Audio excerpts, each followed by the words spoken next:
Welcome to the show, where truth takes the mic, where the world spins fast, but we hold it tight. This is the Howie Silbiger Show on True Talk Radio, where the real ones go. Oh, politics, passion, the news of the day, no filter, no fluff, just the Silbiger way, so buckle up tight, let the debates flow. This is your hour, the Howie Silbiger Show. Silbiger Show.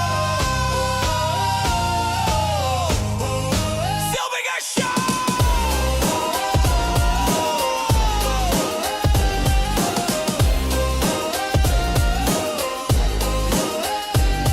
Politics, passion, the news of the day, no filter, no fluff, just the Silbiger way, so buckle up tight, let the debates flow. This is your hour, the Howie Silbiger Show. And I'm Howie Silbiger. Welcome to the program. It is a pleasure to be here. I am happy to be joining you, and I know that you're probably happy to be here watching me on this Super Bowl Sunday. Traditionally, for the last maybe 30 years, I've been doing a show on Super Bowl Sunday. I'm not really much of a football fan, and I know there are a lot of other people out there who agree with me that they're not much football fans either. So I figured, why not? Let's get on the air, let's do a show, and let's make this an extremely fun Super Bowl evening. And so, traditionally, we've done the Howie Silbiger Show. We talk about the issues that are affecting Jews today. This is what we generally do on the show. But on Super Bowl Sunday, we do it especially hard because it's Super Bowl Sunday, right? Whatever that means. All right, I'm Howie Silbiger, and we're not going to take calls tonight. Unfortunately, the lines are not working. We are going to we're in the process of fixing that. And when that gets fixed, we'll be able to take calls again. But right now, we're not going to be able to take calls tonight. So unfortunately, if you want to call in on this beautiful Super Bowl Sunday, you can't do it. You can't. You just can't. I'm sorry. The lines aren't working. You just can't. So this week in Montreal, there was a story that came out this week. We broke it on MontrealJewishNews.com, which is the news site that I am the editor of. So feel free to check out MontrealJewishNews.com. We broke the story on MontrealJewishNews.com. A English Montreal School Board counselor has been censured. He's been suspended and fined for his misconduct during the school board election. Now, I'm going to be extremely transparent in this. I ran in that school board election. It was last year. I lost my seat. I didn't win the seat I was contesting, the seat I was going for. I did not run against Julian Feldman, the counselor that has been suspended and the counselor that has been censured. I did not run against him, but I did run on the team that was against him. And so that's for total transparency. I think that I should say that. Now, let me be clear. Julian Feldman is a nice guy. He could be very personable, engaging, and generally pleasant when you're one-on-one. But he's also consistently contentious in public settings. He is combative and thrives on confrontation. And that contradiction has followed him throughout his career at the English Montreal School Board, which is why the latest ethics ruling against him isn't about one comment or one campaign. It's about how someone with a long and public record of ethical violations can keep getting reelected.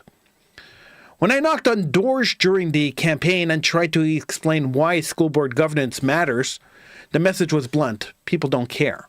They don't know the commissioners, they don't know the records, and they don't believe the system affects them in any meaningful way. This week, the English Montreal School Board's ethics commissioner suspended Feldman for 15 days. He ordered a public apology and imposed a financial penalty after finding that Feldman violated the code of ethics during the 2024 election by referring to rival candidate Dr. Shalani Bell as Ms. Gaza. The ruling found the comment unwarranted and undignified, concluded that it undermined the board's image, rejected Feldman's explanation as not credible, and determined that he did not act in good faith. That should have been enough, but it really wasn't. Because this wasn't an isolated incident. Julian Feldman's ethic record stretches back more than a decade. Since 2010, he's been sanctioned repeatedly, including multiple reprimands in a single case, a 1-week suspension, a 1-month suspension, and now he's gotten another 14-day suspension and another forced apology. At some point, this stops being a series of mistakes and becomes a pattern that makes it impossible to ignore. It's easy to dismiss all this by saying, it's only a school board, who cares? But truthfully, that excuse has worn really thin with me. School commissioners oversee huge budgets and make decisions that directly affect public education. This is not symbolic governance. It's real authority exercised by people who are supposed to meet basic ethical standards. The ethics commissioner understood this. He clearly understood this. The ruling treated Feldman's conduct as part of a sustained pattern, not a momentary lapse. Multiple violations, multiple sanctions, multiple suspensions, all public and all followed by electoral victories. And to add insult to the injury, Feldman sits as the vice chair of governance and ethics. He's appointed by Chairman Joe Ortana. That fact should trigger some serious questions. Instead, it's met with silence. The English Montreal School Board has never explained how a repeatedly sanctioned commissioner can sit on the committee responsible for ethics. There's been no justification, there's been no reflection, and there's been no accountability. In 2024, Feldman didn't run quietly or defensively. He ran as a star candidate on the Ortana slate. He was prominently featured, highly visible, and aggressively promoted. That kind of institutional backing doesn't help a campaign. It reframes a candidate. It tells voters that the ethics records don't matter, and that it's background noise rather than a warning sign. And unfortunately, it works. When violations are absorbed, explained away, or quietly ignored, they stop being disqualifying. They become normalized. Repetition dulls outrage, and institutional endorsement replaces scrutiny. To be clear, the ethics system functioned as it was designed. There was an investigation, witnesses were heard, evidence was reviewed, a detailed ruling was issued, sanctions were imposed. But the system's limits are now obvious. An ethics commissioner can suspend, reprimand, and fine. What he can't do is force real consequences. Removal of office requires political will, and at the MSB, the English Montreal School Board, that will appears to be absent. So the cycle continues. Misconduct, sanctions, short pause, business as usual. Administratively, the file is closed, but from a governance perspective, nothing changes. Most voters never see these rulings. They are never mailed to parents. They aren't highlighted during elections. They are not attached to ballots. School board elections are low information, low engagement, and everyone involved knows it. So unless you follow the English Montreal School Board politics closely, you could vote for the same commissioner multiple times without ever knowing their disciplinary history. And even when people do know, the institutional response or lack of response signals it doesn't really matter. What stands out now is not just Feldman's record, but the English Montreal School Board's indifference to it. There has been no public statement, no explanation of how an ethics violation factors into leadership roles, no acknowledgement that repeated breaches erode trust. Therefore, the message can't be any clearer. Ethics enforcement is procedural, not meaningful. You can violate the rules, be sanctioned, and return to full standing when the penalty period ends. In fact, you could also return to being the vice chair of the ethics committee. Now, I lost my race in 2024. Dr. Bell lost hers. Julian Feldman won his. Nearly 14 months later, the ethics commissioner ruled that Feldman crossed the line against a backdrop of long disciplinary history. The disconnect between ethics and outcome at the school board is the real issue. And until the English Montreal School Board and the voters who elect its commissioners decide that repeated ethical violations carry consequences, this won't be the last time we're told to accept the same result and pretend it's accountability. It really isn't. And you know, when we brought up this point during the school board election, we were called all sorts of names by the commissioners who were running the Ortana team, called us all sorts of names and accused us of all sorts of weird and different things because we're bringing up the history of what they were doing, what they were saying. We were bringing up their history. And they didn't like the fact we were bringing up their history. I brought up during my campaign, I was running against Chelsea Craig, who won the seat on the school board. And I brought up during my campaign that she had she had posted on Twitter at the time that she supported Bill 101 and supported Bill 96. And I posted that, and I publicized that because she was a candidate running on a slate that said they were against that. So it was hypocritical.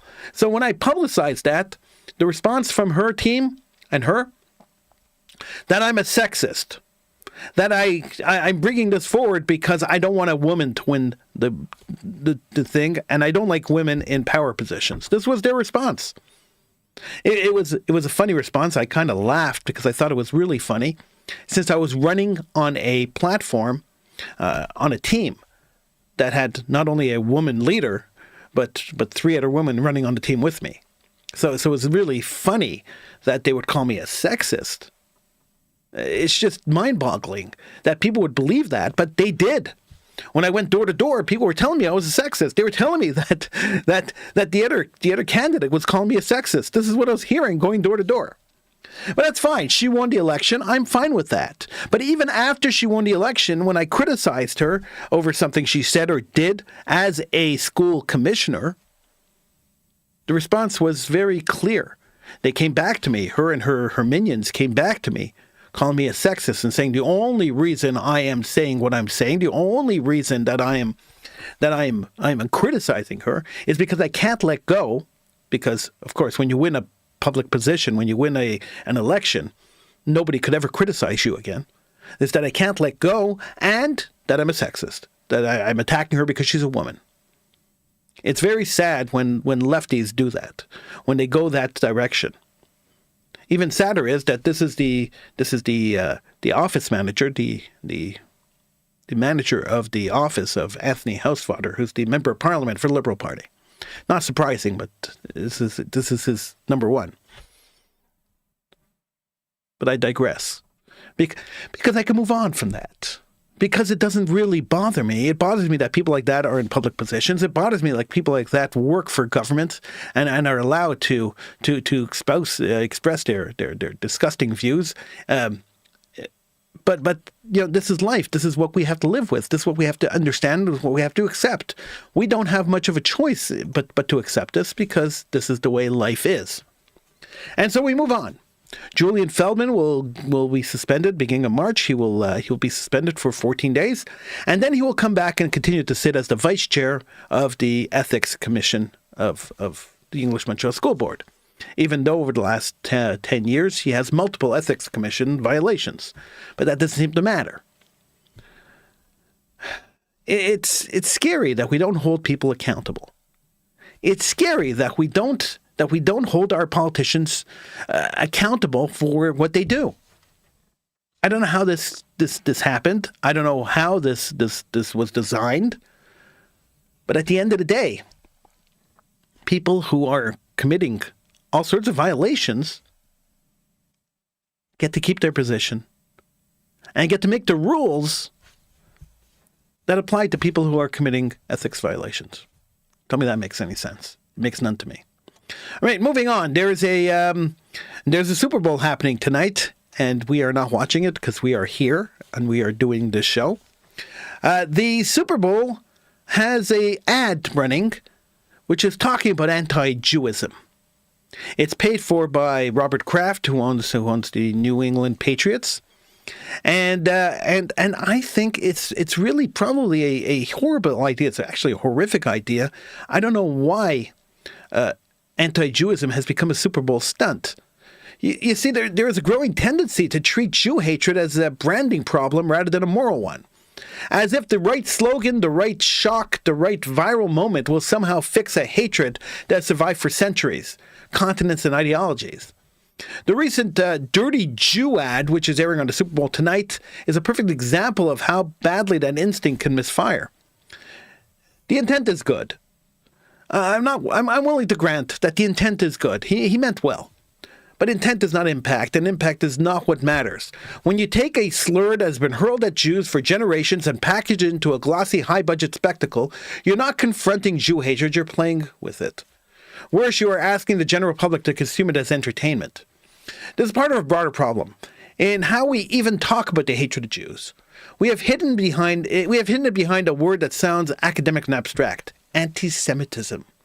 It has become too soft, too vague, and too easy to argue over. It invites semantic debates instead of moral clarity. Jew hatred is cleaner. It says exactly what it means. It names the target without euphemisms. No one needs a glossary. No one can pretend it is something else. That's why I use the term Jew hatred when I talk about Jew hatred. Jew hatred is not a metaphor. It's not a clever concept to be flipped on its head for shock value. It's real people being threatened, harassed, assaulted, and in some cases murdered. It is Jewish parents worrying about schools. It's synagogues hiring guards. It's students being told to hide who they are. Turning that reality into a Super Bowl talking point doesn't elevate the conversation. It actually cheapens it. There's also a deeper problem that too many people seem unwilling to confront. When you repeat the language of bigotry, even with the goal of subverting it, you are still normalizing that language. You are putting it back into circulation. You're reinforcing the association in the minds of the people who are never going to engage thoughtfully with the issue in the first place. The people who already care about Jew hatred didn't need a $15 million ad to remind them it exists. And the people who dismissed Jew hatred as exaggerated or annoying were not persuaded by a stunt. If anything, they were handed another excuse to roll their eyes and move on. That's actually the uncomfortable truth in this whole thing. Jew hatred does not disappear because it's named loudly or provocatively. It disappears when it's taken seriously, when it's treated as a moral failure, not a marketing challenge. There is a reason serious civil rights movements relied on testimony, history, and moral clarity rather than irony and provocation. They understood that dignity matters, that how you speak about suffering shapes whether or others are willing to accept it or reject it. How you speak about suffering allows people to respect it. Jews don't need to be edgy. We need to be heard. We don't need to shock people into caring. We need honesty. We don't need to show people what it is. They already know because they are practicing it. We need consistency. We need leaders. We need educators and institutions willing to say plainly that Jew hatred is wrong, full stop, without gimmicks or clever framing or equating it to Islamophobia. We need leaders who are going to get up and say Jew hatred is wrong. So if you want to fight Jew hatred, if you personally want to fight Jew hatred, start by calling it what it is. Then treat it like what it is. A persistent hatred that demands moral seriousness, not branding. We deserve better than a headline. We deserve better than a punchline. We deserve to be taken seriously. And you know what? I also have a beef with comedians, with Jewish comedians who get on stage and make fun of Judaism. Now, I'm not against comedy. I really like comedy. I like the irony of comedy. I'm a comedy lover. We cover the Just for Laughs Festival on this show every year. We are very much comedy fans. But sometimes formerly Orthodox Jews, and I'm not going to name them because you know who I'm talking about, get on stage and they make fun of the Orthodox. They make fun of Jewish traditions. Now, that's not so much as making fun of Jews as making fun of Jewish traditions. Now, I don't mind if you make fun of stereotypes, and I don't mind if you make fun of everyday activities. But when you start going into the nitty-gritty and making fun of the nitty-gritty of Judaism, you are giving fuel to the Jew haters. You are actually fueling them and allowing them to continue. Now, I'm not against comedy, so say something funny, but don't say something insulting. There's a difference. And sometimes they feel that's funny. What's funny to them is not insulting.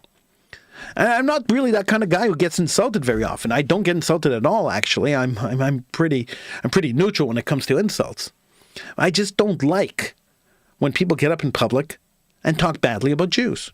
That's just it. I just don't like that. It rubs me the wrong way. I'm Howie Silbiger. This is the Howie Silbiger Show on the True Talk Radio Network. Thank you so much for joining us. I do appreciate you being here. And the Super Bowl Sunday, we doing a show, and I'm so happy for us to be doing a show on Super Bowl Sunday. I do a show every year on Super Bowl Sunday because I know there are people who don't watch the Super Bowl, and I'm happy to be able to provide a show. It's very good to be here and to allow you to enjoy the Howie Silbiger Show. There's a lot more stuff going on in the world. We didn't talk about the hostages. All the hostages have been returned to Israel. And I don't think we've spoken about it on the show. The show has not been on for a couple of days, and I think this happened during the hiatus, during the time that we were off. And I'm very happy that the hostages are back. I think it took way too long to bring them back. And I said on the show before, while I'm happy that the hostages are back, these people are never going to be normal again. They've been held hostage way too long for them to ever recover and be normal. And that's a real shame. It's really sad that that's going to happen. They're going to need years and years and years of therapy. And who knows if they're ever going to be able to live a normal life. One would hope that they would be able to snap back and live normally. But we know the reality of being tortured and starved and held in a dungeon for years doesn't lead to normalcy. Unfortunately, and it's very unfortunate, it took the Israeli government way too long to get these people out. Unfortunately, the world did not stand behind the Jewish people, did not demand that Hamas release the hostages. Unfortunately, the United Nations failed the Jewish people, and unfortunately, the Red Cross failed the Jewish people. And I say unfortunately, not that I expected them to do any better, not that I expected the Red Cross to jump into action or the United Nations to kind of demand things. I did not expect that at all. I say unfortunately because the Jewish state and Jewish people are held to a separate standard. They're held to a double standard, maybe even a triple standard. And that's wrong. They're held to a higher standard than any other country in the world, and Jewish life is not valued. So when Jews are kidnapped, when Jews are taken hostage, when Jews are being tortured, the world doesn't care. And it's something that we should keep in mind and we should understand. And this is why the State of Israel is very important to exist, and this is why it is very important for Jews to consider moving to the State of Israel. Because living in the diaspora, there is no guarantee at all that you will survive, that you will be taken care of, that you will be protected when the time comes to be protected. So just as a side note, as we come to close to the end of the show, I just want to give you a side note that everything we've seen in the last couple of years should really open our eyes and allow us to understand that we are living in a time where Jewish life is at peril right across the world. We are living at a time where Jew hatred is at its highest. We're living at a time where putting your roots down in a country that may turn against you in any second. We've seen the end of that story. We've lived that. We've lived that for centuries. We've seen it hundreds and thousands of times. I don't think we need to see it again.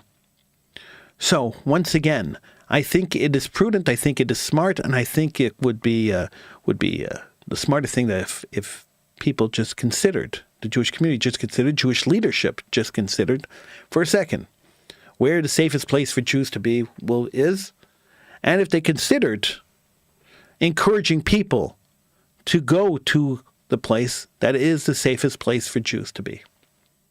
And that would be the State of Israel, if you didn't read in between the lines.